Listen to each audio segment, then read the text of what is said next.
Hello everyone, welcome to Talking Health with Dr. Laz, your favorite health program on television. As usual, we are reaching you from your channel of choice, the Africa Independent Television, from Nigeria's capital, Abuja. My name is Dr. Laz Eze.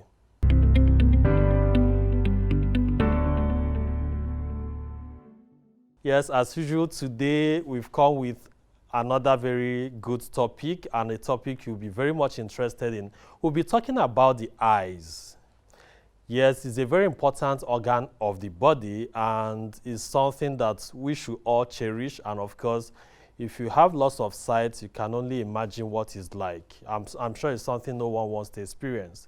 So the eyes is the organ of the body through which we see. And of course, when you see, it gets to interpret what you see to us, and we take other actions. So I'll have an expert here in the studio, and we're going to project on the wall. One or two images might not be very good to see, but they are strictly for educational purposes, because these are things that we see in the hospital. And the essence of using images on this program to tell some of the stories about health condition is for us to know what to do whenever we see them on the street, and also for people not to be having all sorts of misconceptions when they see people with these kind of health conditions.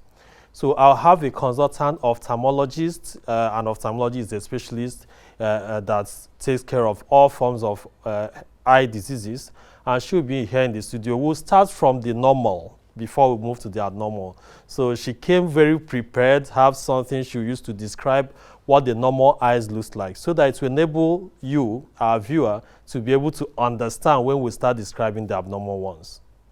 So do follow us on our social media handles that are displayed right there on the screen.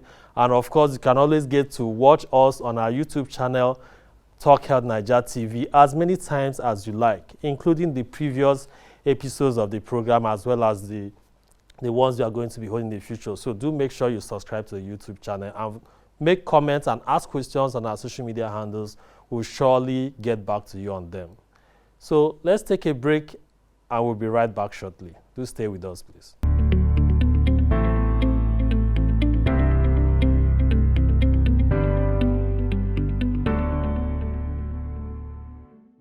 Welcome back to Talking Health with Dr. Laz, your favorite health program on television. Yes, let me introduce my guest right away, Dr. Sewuese Bitto. Welcome to the program. Thank you. She walks in majestically. Thank you very much. Good to see you. Thank you. Same Dr. here. Bitto is a consultant ophthalmologist, the head of the ophthalmology unit at Garki Hospital in Abuja, Nigeria. And she's also a member of the national strategy team of the Make Our Hospital Work campaign. You're welcome to the program, Dr. Bitto. Thank you very much. So let's begin from the normal to the abnormal. So can you describe what the normal eye is like using what you have in your hands? All right. Thank you so much for having me on the show today. I'm pleased to be here to educate Nigerians and the world at large. So for vision to occur, light must come in from the object that we're seeing, which is why none of us can see properly in a dark room or in darkness. So light must come from the object first. Now, those light rays coming in from the object pass through vital organs within the eye all the way to the brain, starting with the cornea. So we have the central part of the cornea here where light passes through, okay?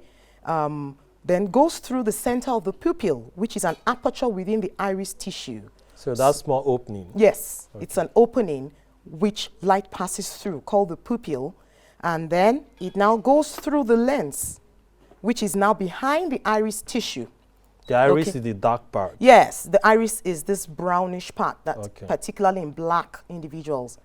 Yes, you could have blue iris, it could be way much lighter brown in Caucasians. Yes, so for most blacks, it's actually deep brown. Yes, so light passing through the center of the hole within that structure is called the pupil, now goes through the lens. This is the lens. So this, by convex structure here, must be clear for good vision to occur. So light goes through the center of this and then passes through the center of the vitreous here, which we call the visual axis, okay? And then comes onto the retina here, where nerve fibers pick up this sensation, and it goes through the optic nerve into the brain for interpretation to occur, and we say we're seeing something clearly. We're able to identify the object. And this happens within splits of seconds? Oh, yes. It's a micro milliseconds coordination.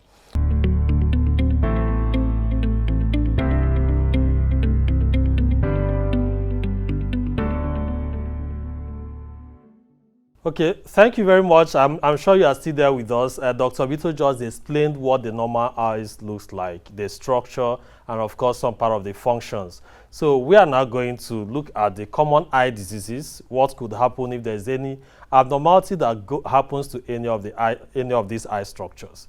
So Dr. Bitto, the screen is up, and we just discussed the common eye diseases within the next like 20 minutes. Okay. Yes, let's go there. Cataracts, in this case, is that of the right eyes. Yeah. So what's cataract? Okay. Cataracts have been said to be the commonest cause of blindness worldwide, which has now placed so much importance on us knowing what it is and what can be done for individuals who have it. It refers to an opacification of the lens in the eye. Earlier on, I had talked about the lens. An opacification means? Yes, which means that the structure is a transparent structure, meaning that if you look through it, you should be able to see someone on the other side, or light can pass through it. However, if for some reason any part of it ceases to remain transparent, which means it now becomes opaque, light can't pass through it, that means that a cataract has begun to develop within the lens of that individual's eye. Okay, so from it could show like this on the right eyes. Yes, exactly. You can see that right in the center of that, the pupil, which I had described earlier, you see the whitish coloration there. So that is a white pupil, which we call leukocoria. So cataract is the commonest differential of such a situation, okay? When you compare it to the left eye, you see that the black part of the eye is black all through, except for the light reflex in the center. But on the other side, which is the right eye, you can see that there's a cataract there. Okay, what are the possible causes of cataract? Okay, the causes of cataract range from trauma, injury. Injury to the eye can give rise to a cataract. Individuals who have metabolic disorders like diabetes mellitus, which is high sugar levels in the blood system, that can also give rise to a cataract. The commonest cause we see after the age of 50 is due to age. Aging. Yes, the aging process. So we have individuals who after the age of 50, 60 just begin to have this poor vision. We examine them, and we could and what end do up we with do? cataracts. Anybody that finds this, what should the person do? Yes, once there's a whitish speck in the black of the eye, please present to an ophthalmologist immediately. You'll be examined, you'll be investigated, and the right therapy. And the for investigation specifically, yes. Investigation means testing, not like police kind of No. investigation. Tests will be done. Yes. And yes, you also want to prepare the person, because the solution or the type of management directed for cataracts, once it has been established, is surgery. So you want to prepare your patient. And that surgery is usually a day surgery, yes, right? Oh, sure. Within you don't need to admit the patient in many cases. Right? Oh, yes, way within an hour. Okay. It's a matter of minutes. So the person goes to the hospital that day after the surgery, goes back home. Sure, goes back. In most of the cases. Comes back the next day for post-op check. Okay, let's move to the next slide. Okay. This is pterygium. Yes. Is there a local name for it? Wow. I do not. In fact, I know the local name of cataract in Hausa. Okay, what is it called? That's called Yana.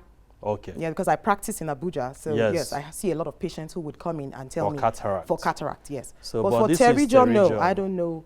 Okay. The name. Yes. So I can see fleshy. Yes, there's a fleshy growth that's mixed up with. We have a blood part and then we have a fibrous part. Okay. So it grows from the conjunctiva, which is the surface here, the lining that covers this white part of the eye. Okay. So the pterygium grows onto the cornea, which is this glassy, transparent structure in the center here. Yes. So we can see that it grows in a triangular form onto the cornea. If it gets to, just like the first picture, the picture on my left here, we can see that it's already encroaching on the visual axis. So pterygia can cause visual problems. Okay, so a person will not be able to see well, especially for this kind of case. Their vision will be reduced because it has grown onto the part, the aspect of the cornea that's involved with vision, which we call the visual axis. Yes. Okay, so what is done in this case? Yes, for pterygia, we take it out surgically. Okay. Okay, so we do operation to take it out. Yes, we do an operation to take it out. But because of the risk of recurrence, we don't just do the surgery alone. Okay. We have therapies that we put up together in addition with surgery. We call them adjunct therapy. So such that we can reduce the amount of the risk of recurrence. Yes. So I learned it usually occurs. Dust is a risk factor. Yes. Many people who stay in windy, harsh environments, people who are involved in outdoor jobs, those are people who are at risk of pterygia. Okay. Yes. So let's move to the next. So this is also pterygium, a different towards the nasal aspects of the eyes. Yes. Okay, let's move to the next. Okay. Yes. So retinoblastoma is very common in children, and is a type of cancer that happens in children. Correct. So let's take it off from there. Yeah. Very important to notice that the presentation looks like it's just a cataract, because we had talked earlier about the fact that the central part of the black of the eye turns white or becomes opaque. So one may be deceived and think, oh, it's just a small problem. We're just going to have surgery and this patient will be fine. That is why once we see such a presentation, we must go and see the ophthalmologist. A proper set of questions will be asked. The eye will be examined properly such that the diagnosis is made properly. What age group is this? Very good. Typically, retinoblastoma affects infants, young children before the age of 3 or 3 and within 6, between 3 and 6 years. So it affects young children most of the time because it's a tumor of early or primitive retinal cells. Retinal cells. So yes, we're more likely to see it in that age group of children. Okay. Is it curable given that it's a type of cancer? Yes, it can be if it is picked early. Early? Yes. Okay. There are certain therapies that can be done to give the eye some hope of vision. Okay. However, if it is picked up in the late stages, usually it's very difficult. And many times it has even spread. Yes, let's go to the next slide because that shows the late stage of retinoblastoma. Okay. Yes, so this kind of did some kind of classification of we can the see types. That. This is the an early earlier stage. Slide just showed us the tumor in just this area of the eye. Okay? And it came up to the point where we could see it through the cornea, right? Part. But the eyeball looked intact. But the inside had already been disorganized, right? Okay. We can see in this picture below that it has gone beyond the ocular. It has involved the orbit, which is the housing of the eye, and has even come out all the way out. So we can see that in such a stage, vision is no more the emphasis of care for such a patient. We are now bothered about the life of that child. Wow. Yes. So these are these different stages that determine what a specialist is going to do for the patient. But therapies exist to help such. Yes. Okay, so let's go on a break, and when we come back, we'll continue this conversation. But what you have to know is any of these conditions, we are showing it for education purposes and for you to be able to identify it and see a specialist to take appropriate actions. Do stay with us. We'll be right back after this break.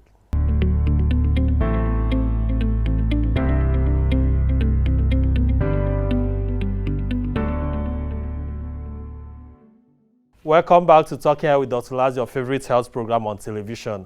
I've been with Dr. Sewuese Bitto, a consultant ophthalmologist and also a member of the national strategy team of the Make Our Hospital Work campaign. I've been talking about the common diseases of the eyes. So let's move to the next slide and talk about the advanced primary open angle glaucoma. What is a glaucoma? Yes, glaucoma is the commonest cause of irreversible blindness worldwide.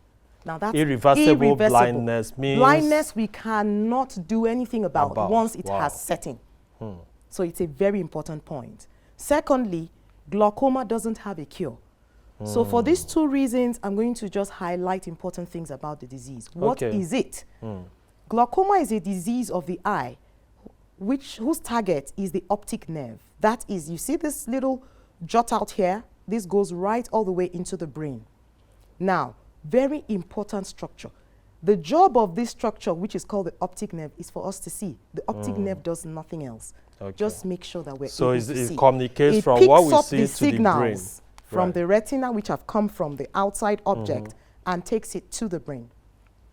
For glaucoma, glaucoma is now a state where this structure is under so immense pressure such that the fibers within the structure here begin to die. And once that happens, we can't reverse it. Wow. In the late stages, blindness sets in. So yes. So what are the risk factors? Exactly. The risk factors are things like being black. All Nigerians fall into that category, okay? Being black as opposed to being Caucasian increases the risk by more than 4 times, okay? Wow. Yes. Having high pressures in the eye, just the way the blood has its own pressure coming from the heart, the eyeball, just the way a ball would need pressure to function as a ball, has pressure within it to work and function. Does high blood pressure, is it a risk factor for glaucoma, those who are hypertensive? No, not necessarily. Okay. However, if you are above the age of 40, you are black, you have hypertension, you want to ensure that you're checking your eyes regularly such that you don't have multiple risk factors putting you at an increased risk of having glaucoma. So yes, the pressure in the eye now damages the optic nerve head. And these risk factors, we've talked about being black, we've talked about high pressures in the eye. Yes. We now also have age. Once you're above the age of 40, please ensure you have annual checks, because... So once in a year? Yes, please. Once a year, very good. You go and check the pressure of the eyes to see if it's apart from normal. The pressure, we need to check that glaucoma is not present in the eye. Because if we take the emphasis to pressure, we are going to be missing a lot of other people who have a certain type of glaucoma that is not pressure related. But experts like you are poorly distributed, and by that I mean you are not enough in number in the country. So that's apart from some specialist hospitals where you have ophthalmologists like yourself, can this be done at the primary healthcare level? Oh yes, it can. We have medical officers who work at the primary health level. We have optometrists who work at the primary health level. Okay. They are trained to do simple fundoscopies. In some areas, they can have equipment to check the pressure in very primitive levels, at very primitive levels, or using primitive methods. Yes. And they can have an idea and say, oh no, this person needs to get to the tertiary hospital. This person needs to get to the general hospital. Okay? Yes. Then another important risk factor I wouldn't want to skip is the presence of a positive family history. Okay, if anyone in the family has it, there's a higher chance that that person could and if have that person is related to you directly by blood, a first-degree relative. Yes, let's move to the next slide because our time is fast spent. Okay. So diabetic retinopathy. Yes. So let's quickly talk about this in a few seconds. Okay, so this has to do with patients who have poorly controlled diabetes. Okay. Mellitus. By poorly controlled diabetes means they have sugar diabetes levels, and it's not poorly, it's not well treated. Or they didn't know they had it, and they just come down with eye signs and we detect they even have diabetes in the first place. Wow. Or they have diabetes mellitus, they are aware, and they're not taking their medication seriously, or they have constraints. It could be financial, it could be social. Could be other reasons. Which now cause so progression of this diabetes disease. Can damage the eyes. Oh, sure, it can. And where's the target? The retina, this inner part here. So the cells that are supposed to hold the blood vessels together become destroyed because of the high sugar levels. Then leakage starts to occur. You can see where there are hemorrhages, leakages, leakages from the blood is not getting vessels to the structures properly. So there's hypoxia, there's ischemia, new vessels start to form because the body thinks I can repair myself. Those new vessels also leak. So you now have accumulation of fluids at various levels, particularly at the macula. So this all contribute to poor vision. Diabetic retinopathy can actually cause blindness. So please, we need so those who are diabetic and they are not treating it well are at risk of getting blind. You must always go and check your eyes. Once you've diagnosed, annually check your eyes. Check your eyes once you diagnose. Correct. So vernal keratoconjunctivitis. Okay. Break down the grammar, please. Vernal means seasonal. Okay. So it's a seasonal inflammatory process that affects both the conjunctiva and the cornea. The cornea and the conjunctiva. So that's what this big name is. So inflammation of the conjunctiva and the cornea. It's a seasonal thing. Typically more common in children, more commoner in boys. Okay, yes. So they this have cobblestone these changes. appearance, is it the one that makes one feel as if there is sand in Good. the eyes? They usually have this sandy sensation, okay. the redness. They will have tearing, lots and loads of itching. Yes, sometimes they'll tell you, it happened about this time last year, or during the rainy season, I had it. So you just know that, oh, this person most likely would be dealing with this. So you say it's seasonal. Which season is it more common? Well, in Nigeria or in Africa? I see a lot of patients in the dry season. Okay. Yes. Or well, what is more important to note is when the seasons change, people have it a lot. So if we are leaving the dry season and going to the rainy season, a crop of individuals also usually present. Does it have any relationship with, is dust a risk factor? It's more of the environment. Okay. Our damp nature here compared to the temperate area. Yes, yes, is what normally contributes to it. And they could have relationships to diseases in other systems like dermatitis, asthma, or even just an upper respiratory allergy. There's allergy component. Correct. To it. Yes. So it can also be allergic conjunctivitis. Good. Yes. Correct. Okay. So other forms of conjunctivitis, because the red eye has a lot to do with conjunctivitis. So yes. So it could be bacterial causes. Yes. It Those could are be viral causes. The infective ones. Okay. Thank you. So we have the allergic. We now have the we have the refractive states of the eyes, and these are the ones that a lot of persons tend to use eyeglasses for. Correct. So let's quickly so this is the optical aspect of ophthalmology. Okay. So we see that in A here, this picture is showing us a shorter eye. Typically, these eyes are the long-sighted eyes. Okay. These are the hyperopic eyes or the hypermetropic eyes. Okay. We all as babies tend to be at this stage. Okay. Yes. As we all grow, we become more normal. Which we call emetropia. Okay? Yes. And at that point, we have the normal eye length. A lot of individuals would stay within this region. However, there are some individuals that will not stay there. They would move on to increasing axial length of the eye, which is the distance between the corneal hair to the back hair. Yes. That length increases, which now gives short-sighted the state of being myopic, okay? Yes. Or having myopia. Right. So to correct it, light rays are not focused on the retina in A, neither are light rays focused on the retina in So you use lenses to... We need lenses. Which comes in form of eyeglasses. Correct. Or... Fantastic. Optical tools that would converge light rays there to take it back to the retina, and for here, diverge them. Okay. So we're able to know.